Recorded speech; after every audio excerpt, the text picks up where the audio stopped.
Today, I'm going to tell you how you can improve your running with 80-20 and heart rate training. But before that, let's go for a run.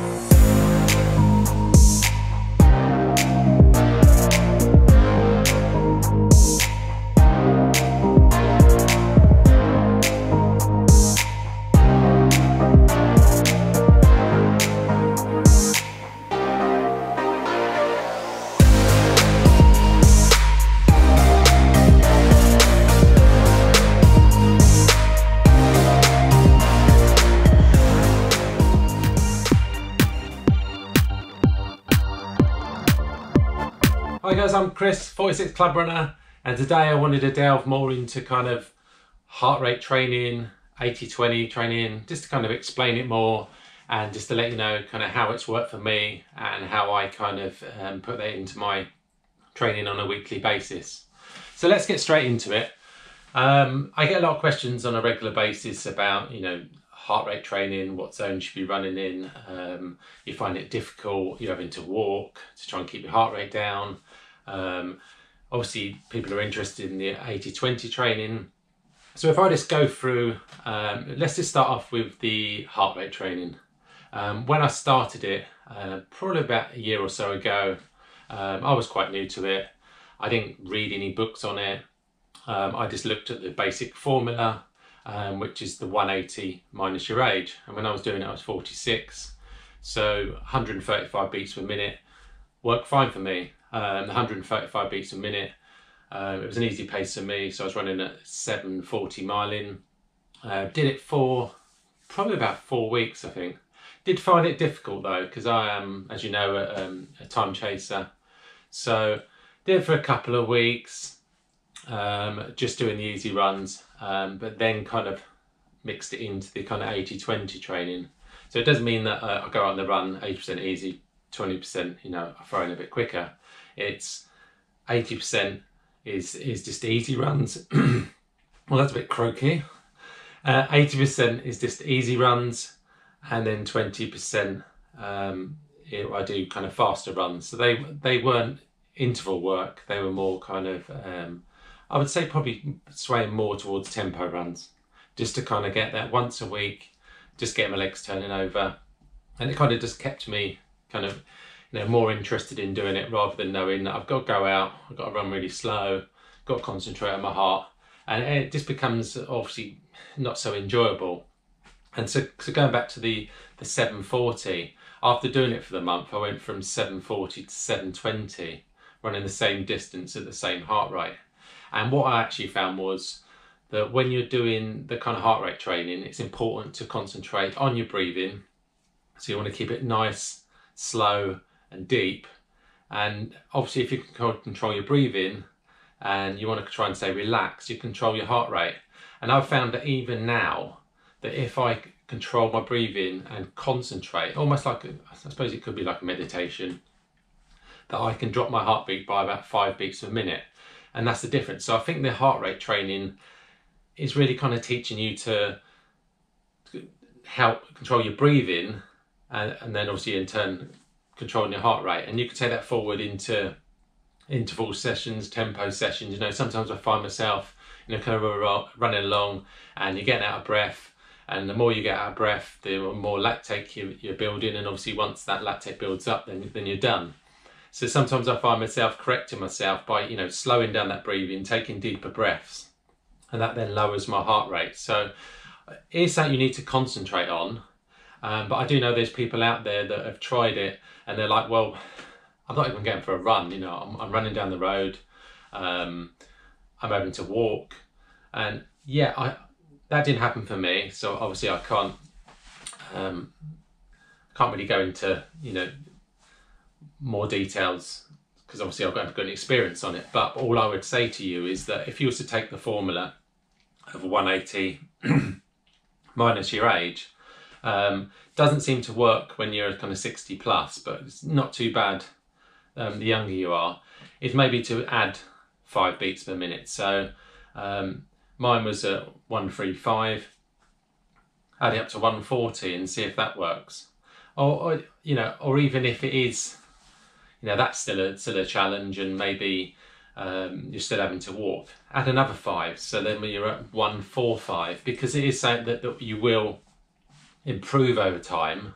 Because all this is doing, for me, obviously, you know, some people just do solely the heart rate training, but I think all it's actually doing is just teaching you to one, control how to breathe properly, which in turn controls your heart rate, and 2, you're safely increasing your mileage. So I went from 30 to 50 miles in a short period of time, because you're just lowering the intensity, and that's where the 80-20 training kind of comes in. Because when you start running, you kind of go out and you're kind of like, you know, I'm going on my 4-mile run. You're disappointed when you come back because you haven't smashed your PB. So then you go out the next day or the day after and you do the same. And it's kind of a vicious circle that you're running yourself into the ground, too much intensity, and you're going to get injured. So if you can lower the intensity by going out on the easy runs, which whether you know, the zone 1, the zone 2, I find it's difficult to use them unless you're using a heart monitor, because the watches, half the time they're wrong. Sometimes they're accurate, but some of the time, you know, they're completely out. So you know, if you don't want to work on the kind of Maffetone kind of formula-ish, the 180 minus your age, you just need to go at 80% of your runs at a conversational pace. So just easy. That could vary from day to day. So for instance, when I go on my run, sometimes I'm at 7:45 pace, where another day I might be at 7:30, and that just comes down to that given day. It could be the weather, it could be I slept, but I just go run on feel. So at the moment, I don't necessarily stick to the kind of heart rate data. My easy runs are generally between 7:30 pace and 7:45, and then obviously the quicker runs are obviously a lot lower than that. But I think the way you need to look at this is that it's just helping you on your kind of journey. 1, as I said, to control your breathing and your heart rate. 2, to safely build up mileage, which in turn is going to make you stronger. And if it is a struggle and you are struggling just the easy one, just sprinkling, you know, 10-20% a week, so you've got something to look forward to, because, you know, it does become difficult.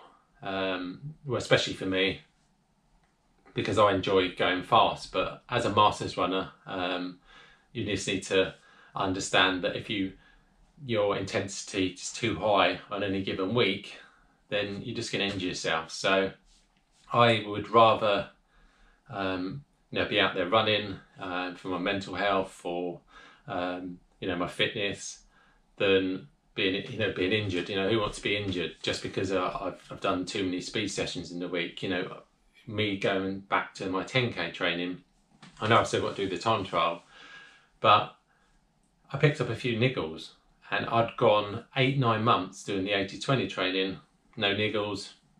You know, I was you know, chuffed that I'd gone 8-9 months, no niggles, when prior to that my runs were a bit too quick on my easy runs, and I was picking up niggles left, right and centre. I was having Achilles issues. Yes, that was probably more of a trainer issue, but because I was going out on my easy runs and running at 7:15 pace, 7-minute miling, I had a lot of niggles, a lot of injuries. So the 80-20 worked great for me, but when you start adding the intervals in, you know, like your reps, your 1k reps, your mile reps, then because you've increased the intensity, I did lower the mileage from 50 to 40, but I was still picking up a few niggles. So maybe going forward, if I do the intervals, I need to lower the mileage to 35. So it's just kind of a happy balance, and it's something you just need to kind of work out for yourself. So obviously this is my personal view. I don't now, I don't know the ins and outs. Some people know obviously a lot more kind of technical data for me. I just like to be honest, say it the way it is, and I just kind of adapt these things that work for me. So going forward, try it. 80-20 training, easy runs, easy conversational pace, or work on the heart rate, like I said, 180 minus your age, maybe +5, +10, and then over time you can, you know, lower it because you're going to become fitter, and you will find that, just say for instance you was running at 140 beats, if you carry on doing it, then you will find that your 140 beats you'll be running quicker. But we all know, if you want to get better, you know, consistency is the key. Week in, week out. Just because you do 30 miles one week and 10 the next and 30 the next, that's not the way to do it. So if you can do 30, 30, 30 or 40, 40, 40, then over a period of time, you will improve. Because, you know, with that consistency, you are going to improve, whether it be, what do they say, the 10,000 hours, do 10,000 hours of any sport and you're going to become pretty good at it. And it's the same with running, but with running it's about staying injury free, and I find the best way to do that is the 80-20. So please let me know in the comments if you've got any questions. I know I'm not, you know, an expert, and I don't go into all the, you know, the ins and outs, but I just tell you that what's worked for me, you know, could work for you. And 80-20, I think, you know, going forward, unless you're actually training for a specific race, then, you know, and you have to have a training plan to kind of, you know, kind of tune yourself up, then yes, you have to do that. But I think for just general kind of day-to-day ticking over, especially at the moment, 80-20, you know, easy runs, keep you injury free, and then the 10-20%, just letting yourself, you know, let your hair down, you know, go as quick as you can, whether it be a tempo run or a fresh on run. Wouldn't necessarily say intervals. I don't see any point in doing intervals, and because there's no race at the moment. So unless you're planning to do a time trial and you need to kind of tune yourself up. I hope you found it helpful, and as per always, I will speak to you soon. Cheers.